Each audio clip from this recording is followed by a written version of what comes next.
I deserve to be here. I made the right choices. Like, and I know who I am, or I brought myself. And I think that hearing that over and over and over and seeing it and knowing that it's real means it's probably one of the most powerful lessons for an actor to learn.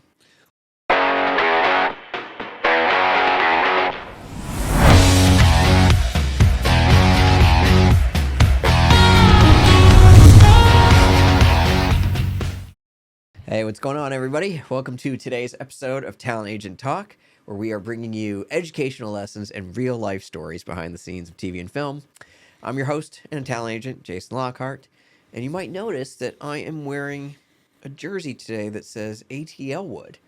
And the reason for that is because this is a very special episode. This is episode number 53, which means we've been doing this for a solid year. Congratulations to our audience for doing this. But more so, I want to say thank you to our producer who suggested this be a special episode, Mr. Founder of Get Seen and brilliant actor Jesse Malinowski. We're back, baby. We are back. Yo, Glad to have you on the show. Thank you, man. Hey, seriously, dude, congratulations. I mean, I know that we're doing this together, but it's not an easy feat to be this consistent, you know? And so I wanted to celebrate and thought we should do an episode about it. But seriously, man, congratulations to you for just continuing to bring in such incredible guests and be so giving. You are a busy dude, man. And, you know, it takes a lot to do this just week after week after week after week. So congratulations to you and thank you, man. Well, thank you. I try to thank you at the end of every episode because I mean it from the bottom of my heart. I love doing this. I love doing this. And I will always carve time for this. And as long as people keep watching and asking for more episodes, I'm going to keep doing it. I'm a firm believer that this Atlanta market and the Southeast market is a really, really special place, specifically in the history of cinema, and in terms of opportunities available for passionate actors that deserve chances. And I love what you do and the platform that Get Seen has, and encouraging and inspiring people to go out there and to be good people and to make more money. And I'm watching them do it. And, you know, we're not getting paid for this. No one's getting paid. None of the guests are getting paid to do this. Like, we do this because we love it and because we want to spread more great lessons and more free education out there that's easily accessible. Yeah, absolutely. Well, speaking of education, I bet that this entire kind of process has been quite educational for you. What's been one of the biggest lessons you've learned after a year of episodes? After a year of episodes, I will say that sitting in this seat, I have seen and heard a lot of people say some repetitive things, some similar things that have stood out to me. And I'm like, wow, I'm so great that that lesson is being said, even though I've heard it like numerous times now. But I think it's an empowering one. And that is the actor saying to be confident in themselves. Yeah. And as a guy who feels like a failed actor from the early majority of my life, I don't think I was ever confident in who I was. Maybe I thought I was good enough from some acting because I would get audience applause in theater. But I don't really think I knew who I was. And if I did, I definitely didn't bring myself into my roles. It was always about being someone else. I never just was Jason Lockhart in anything I did. It was always some kind of facade. No wonder I didn't make it, you know? And I've seen so many people in that chair say, like, I deserve to be here. I made the right choices.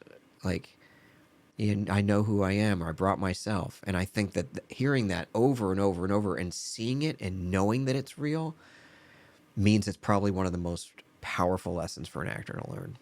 Well, you said that people bring it up a lot and it's repetitive, but I mean, I think it's so important for people to remember is like, sometimes we need to hear things multiple times. Like, we hear notes or we hear things and like, if only we just implemented it and applied it immediately, like for whatever reason, that's just not how most people work, you know? So it's like, I'm glad that that continues to come up. And that's like a repetitive echo, if you will, of a note and a lesson that people share in this show, because I agree that I think it's so important and so valuable. And I think we do need to keep hearing it. Absolutely. Especially when it comes to confidence, because confidence is just the next level of confidence, just the next level of confidence, just the next level. It's like I thought I was confident when I booked like my first co-star, and then when I'm like being brought back, it's like, oh, a different kind of confidence has to come in. Then I'm like higher up on the call sheet, it's a different type of confidence, like not the same type do you have with you just like right out the gate. So it continues to grow. If you're trying to get seen in your acting career, I have good news for you. Whether you are here in Atlanta or want to travel in for an in-studio workshop, or you're tuning in from elsewhere and you want to join us via Zoom, we have also online different workshops where we bring in some of the top agents and casting directors in the Southeast to help move your career forward. If you go ahead to the description right now, you'll find a 10% off promo that we rarely put out there, but we did think that we wanted to thank you so much for tuning in and watching our awesome shows. So I want to make sure to gift that 10% promo so you can join us for an in-studio workshop with an agent or casting director, or one that's online that will enable you to get seen and move your career forward. Yeah. And it should your whole life, your whole career. Yeah. You know what I mean? But one of the biggest things I've learned lately too is that I do feel like booking these roles, it seems like it would be easy from an agent standpoint because we're like booking things all the time and we have so many clients. But when they're sitting here, I'm seeing this human who's not just another actor on the roster, and they are all human to me by all means. But when they're really here and it's one-on-one, I don't have a bazillion emails going on. I'm not even looking at my phone. I'm giving that person my all, and they're connected with me, and we're here in this moment. So I really see this human who booked something huge, something that seems unattainable. And I've been saying this privately, maybe somewhere public, but I truly believe that a resume credit is not a credit when it's a full budget production. Even some of the smaller budget stuff, like it's a fucking trophy. If there are 10,000 people submitted for a role, or even realistically 4,000 submitted for a role, and then let's say 100 get to audition, of the 100, how many are good? Maybe 50. And then how many are avail checked by casting? Maybe 10 to 12. And then how many are like pinned or like get a second avail check? Like 2 to 3. And then how many go up for approval to the studio or network? Probably 1, maybe a backup. And then 1 person books it. If you get that call or that email that you are that one person, you didn't just book a role. You didn't just get a job. You earned a motherfucking trophy over all those other people that wanted to win, but you won when you get that role. And that's why you need to be confident when you step onto set, because you got a fucking invisible trophy in your hands. And then once that role comes out and it does, you do make the cut, you've got that trophy forever on your shelf. And if you don't make the cut, you still got the trophy. But if you make the cut, that trophy should be on your shelf forever. Yeah. And that should give you confidence moving forward because you just beat out all those people.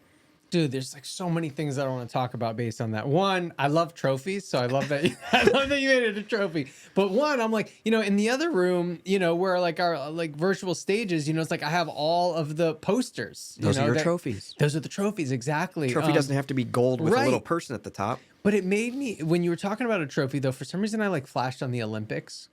And I'm like, everyone at the Olympics is the best in the world. You know what I mean? But like one person stands on the podium to get the gold medal.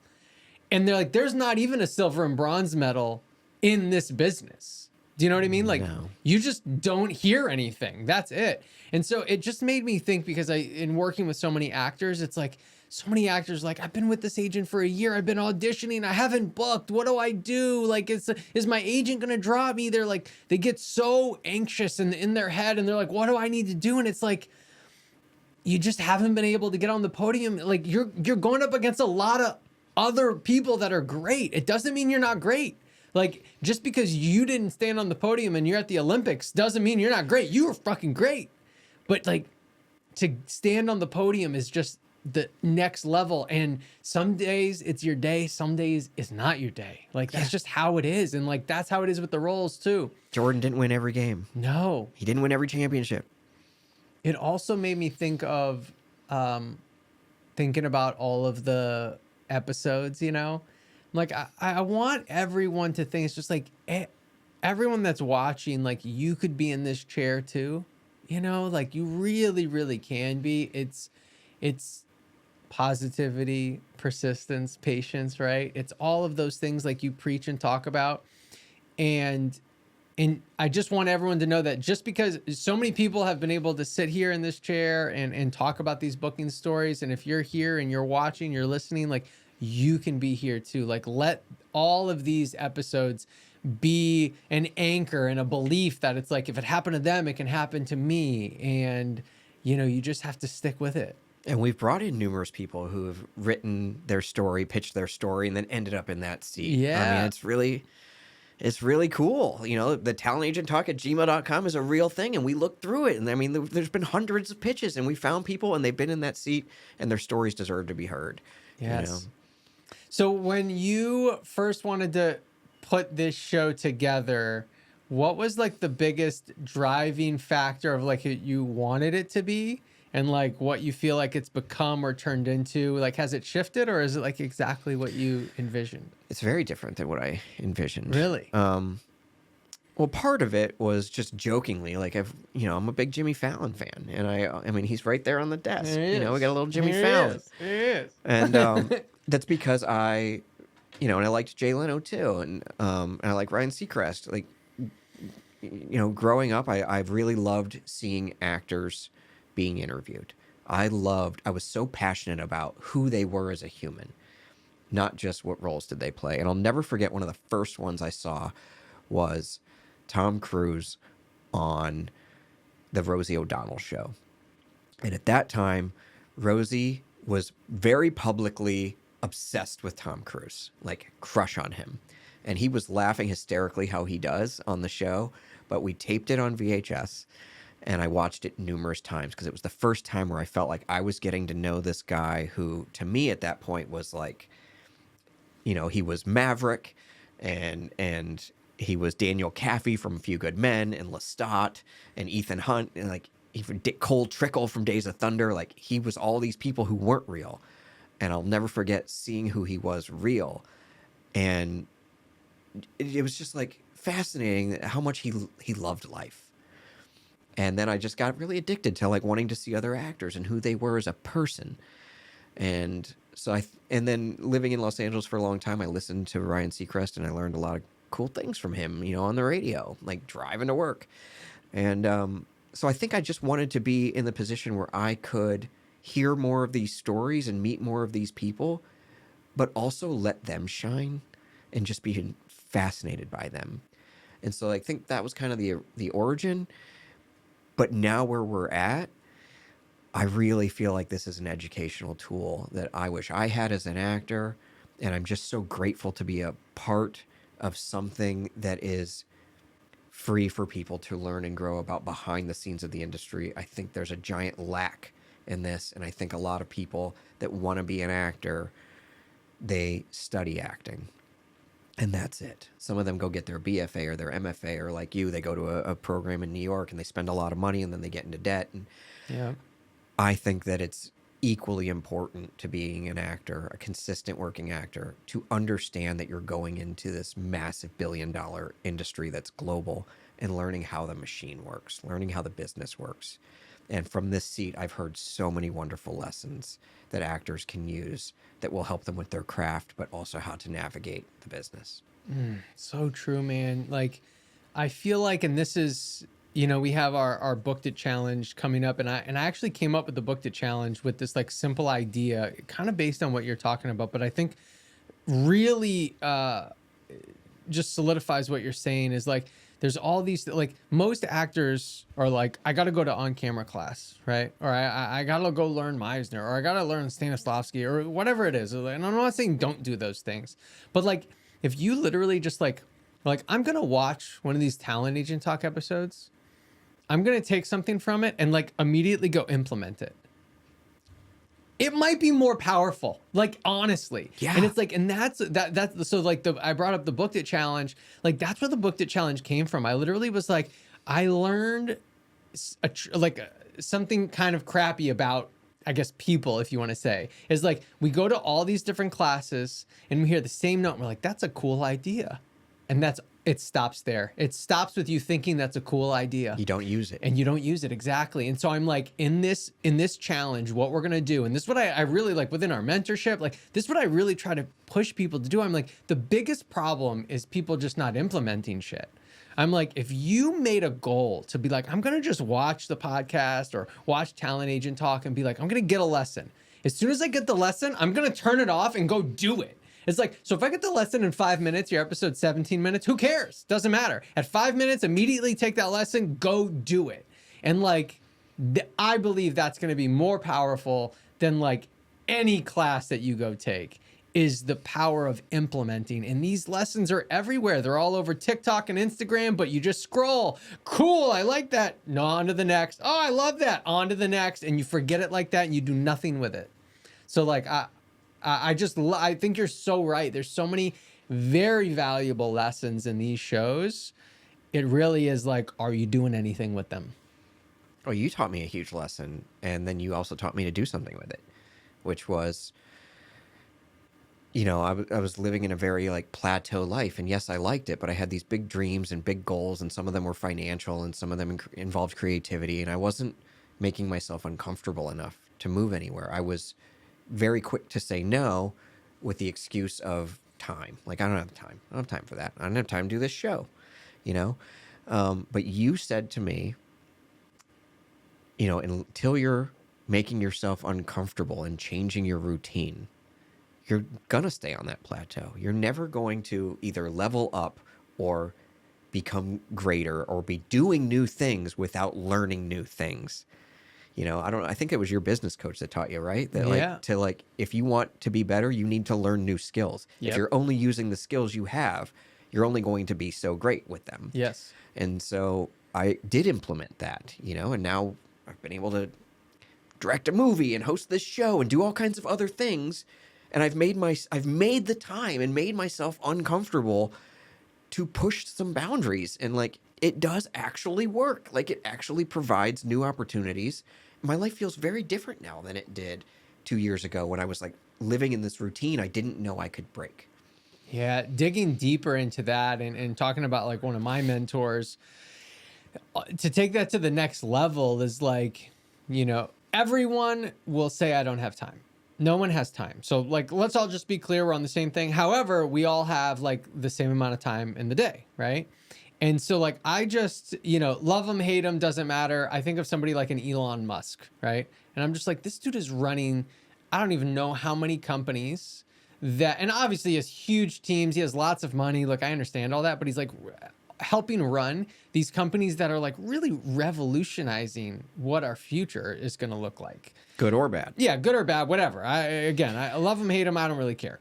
But I'm just like, I'll just think of somebody like that. And I'm like, if this man is running SpaceX, Tesla, The Boring Company, Neuralink, like all these freaking things, like I can figure out how to do another podcast, or I can figure out how to write a book, or I can figure out how to come up with a new workshop or new event, or do that audition, or like, I'm like, I can figure it out. And, but so to circle back to what my mentor said was like, I would bring up ideas, and this is where I think some people sometimes miss things. And I think it goes to like you're like, I don't really have time, but it's like, where are you putting your time? And is it where you want to be putting it? Because our time will be taken up no matter what, doesn't matter.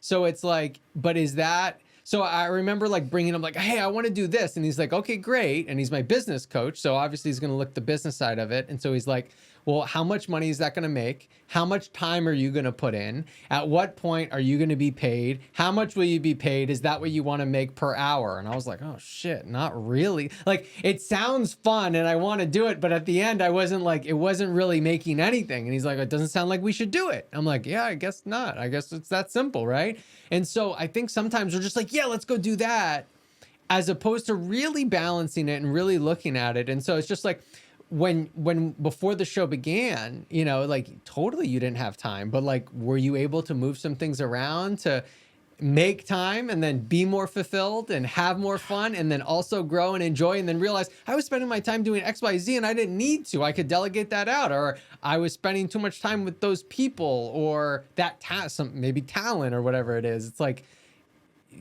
give that energy to yourself so it could be more fulfilling for you. Yeah, and that's a choice. I actually kind of started to learn this lesson indirectly from my wife. So Amanda, if you watch this one, Shout out Amanda. shout out Amanda. Shout out to the wife who watches most of these.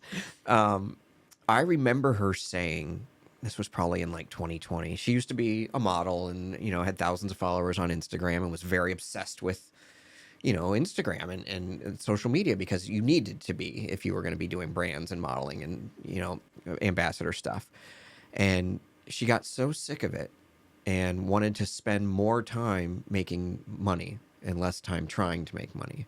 And so she kind of just started to devote all of that time to the app Poshmark instead of the app Instagram, where she was just literally spending tons of minutes. And instead, now she gives all of that time, she calls Poshmark her social media, but has turned into a full-time career. And she loves it, and she's so good at it. Yeah, dude. I talk about you and Amanda all the time when there's actors that like, I don't have money. I'm like, you just don't want money. Like the place that we live today, like you can make money doing so many things. You know what I mean? And it's like Poshmark is just one app, one of like zillions that are out there that you could literally go make money in the next hour. And you can look at your screen time and see how much time have you spent on Instagram or Facebook or TikTok or YouTube and see and be like, what if I spent that exact same amount of time doing something else that I'm passionate about that generates income? Yep. Or even a fraction of that time. Dude, I love that. Such an easy, like, I mean, the problem is you're going to have to look in the mirror hard on that one because the Instagram, TikTok, Facebook numbers are going to be way higher than you want them to be, you know? So for some it's people, like, yeah. you know, you want to just convert those minutes, hours to something that's more productive, then you will be so much further. I too have basically left social media. I have it. I love Facebook Marketplace. I'm on Instagram a little bit, but I spend way more time doing other things that actually provide me much more happiness. Yeah, and yeah, I deleted Facebook off my phone. I have Instagram because I'm trying to utilize it more as a stage. But even that though, I'm finding myself on Instagram a little more than I want to be. You know what hack I'll do? I'll move the app on my phone. Oh, okay, so it's not like on your homepage. Yeah, I'll move it somewhere else. Or it's just because you get an autopilot. You don't even realize it. You know, you're just like swipe, swipe. I know where the app is. So I move it, I hide it somewhere. So it's harder to get to. So I don't get it on autopilot. I think that is strategically setting yourself up for succce. And that is a choice. Yep. Yep, exactly. Just like actors need to make choices, some of those choices you need to make are what's going to benefit you as a human, not what your character is going to do in the tape. Yeah, yeah. You know? So I feel like, you know, I mean, dude, we could just like we could have a 2-hour show, but Easy. so to keep it short for everyone, right? But like, what would you say is the biggest lesson you've learned out of the last year for Jason Lockhart as a person, not the actors watching, like the confidence and bringing that. I love that. I think that's important. And I think we talked about some good stuff, but what would you say, like, was the biggest thing, whether it's from the consistency of sticking with it or like what was something that like you just like really learned that you've taken with you in doing the show? I've gotten to be way more present, which has been a goal for years. That's awesome. Yeah. I mean, right now, like I'm here with you and only you right now, even though people are watching, you know, like, or will be. I tell people that all the time doing the podcast. I'm like, when do we like say you're not allowed to touch your phone during this conversation? Like, it's just, you don't have these conversations. You don't. So nice. And I have noticed it. Like I will notice I'm in the present right now. I'm in the present with this person. I'm in the present with this film. I'm in the present with these notes, whatever it may be. And I'm celebrating those as like little wins all day long, where it used to be like very rare. And now it's much more than it used to be. Some, very forward thinking all the time, and that can be detrimental, I think.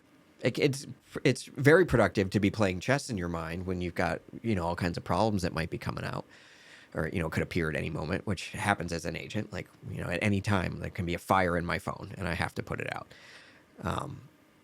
But I'm not focusing as much energy or anxiety on that. I'm living more in the present. Also think that like meditating and yoga and stretching and all that is really important, and I need to be doing more of that too. So I've learned that. But that kind of coincides with being present, I think. Yeah, I mean, totally. That's what I was like. That's what it felt like. Totally. And next year at this time, I want to be better at. I want to actually be doing it more. Yes. Awesome. Not just wanting to do it.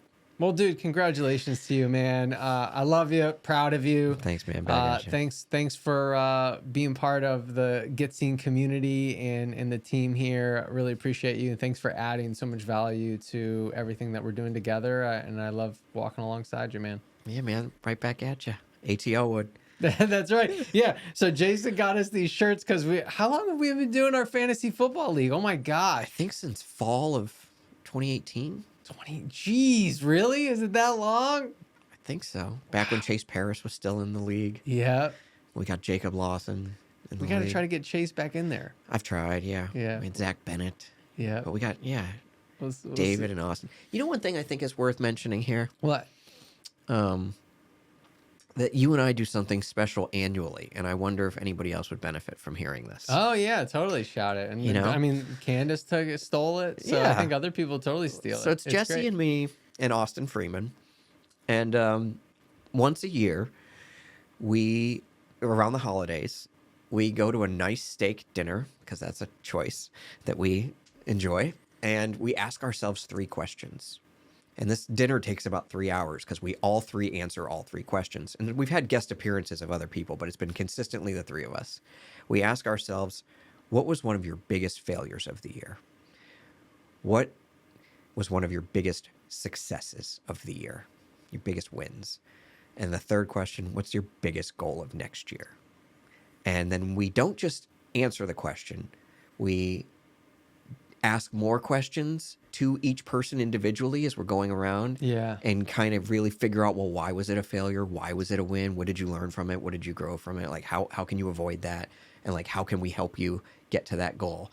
And by verbalizing these things, we also kind of hold each other accountable throughout the year, because we know it's been said out loud and 2 other people know our failures and our wins and our goals. And it's one of my favorite nights of the year. I remember Austin getting a little emotional last year. Yeah. Love you, Austin. And what he said about his wife was just so beautiful. And I'm not going to repeat it, but like, it's really empowering for anybody that might be watching this, or anyone in any profession, to ask yourself these questions every year, but not just to let them live in your head. Let them come out your mouth, maybe write them down, and then follow up. And I'm so grateful for you and our friendship, and that you've given me this space to like play here and support people on a professional platform and a public viewing. But that we also have private things like that are so special and make my life better. And hopefully, people watching, maybe someone will do that now and their life will be better too. I hope so. Absolutely steal it, because it is powerful. There is something about talking about it, something about proclaiming it. And actually, to be honest with you, I don't know. I think a lot of people sometimes maybe give themselves a hard time. But one of my favorite questions is like, what is one of the failures, And I think that can sometimes even align yourself so much better with like what it is that you want, because you're like, this was a big failure. I don't want that to happen again. And it's just kind of like owning it too, which I think sometimes instead we like put it over here and we're like, don't look at it, don't talk about it, pretend it didn't happen. So that's one of the questions that I do like. But it's super powerful, and I love being part of that as well. It is also one of my favorite times, and everyone loves steak. Yeah, true. Well, also, as a guest for being here, Jesse, you've won a free car. Yes. Go ahead, reach in here. Let's see what you get. All right, here we go. I'm gonna do this one. Let's see. Ooh, Shelby Cobra, baby. Sick. Yes. That's probably great That's car. a good one. All right. Well, cheers, man. To another year and another 52 episodes. To another year, another 52, bro. And another 500 milligrams of caffeine between the 2 of us. Thank you to everybody for tuning in, for watching. I hope you enjoyed today's special anniversary episode. And if you would like to be a guest on this show, feel free to pitch us your cool booking story or lesson. It's talentagenttalk@gmail.com. Again, that's talentagenttalk@gmail.com. Thank you. Thanks, buddy.